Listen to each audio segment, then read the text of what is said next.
ಈ ಹಾಡಿನ ರಚನಾಕಾರರು ಚಿ ಸದಾಶಿವಯ್ಯ ಅವರು. ಚಿ ಸದಾಶಿವಯ್ಯ ಅವರು ನಮ್ಮ ಚಿ ಉದಯಶಂಕರ್ ಅವರು ಏನಿದ್ದಾರೆ ಅವರ ತಂದೆ. ಅವರು ಕೂಡ ಅತ್ಯದ್ಭುತ ಸಾಹಿತ್ಯ ರಚನಾಕಾರರು.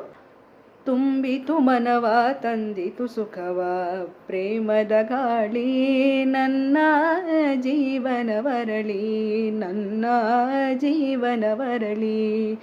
ಈ ಹಾಡನ್ನು ಎಸ್ ಜಾನಕಿ ಅವರೊಟ್ಟಿಗೆ ಮೊದಲನೇ ಯುಗಳ ಗೀತೆಯಾಗಿ ರೆಕಾರ್ಡ್ ಮಾಡ್ತಾರೆ ಡಾಕ್ಟರ್ ರಾಜ್ಕುಮಾರ್ ಅವರು. ಅವರ ಸಾಲುಗಳು ಕೂಡ ಅದ್ಭುತವಾಗಿದೆ. ಚರಣವನ್ನು ಹಾಡುವುದರ ಮುಖಾಂತರ ಅವರ ಎಂಟ್ರಿ ಆಗುತ್ತೆ ಈ ಹಾಡಿನಲ್ಲಿ.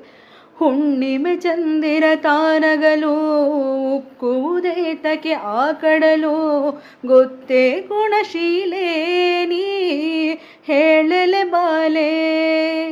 ಈ ಸಾಲುಗಳ ಹಾಡುವುದರ ಮುಖಾಂತರ ರಾಜ್ಕುಮಾರ್ ಅವರ ಮೊದಲ ಯುಗಳ ಗೀತೆಯಲ್ಲಿ ಅವರ ಧ್ವನಿ ಎಸ್ ಜಾನಕಿ ಅವರೊಂದಿಗೆ ರೆಕಾರ್ಡ್ ಆಗುತ್ತೆ. ಈ ಹಾಡು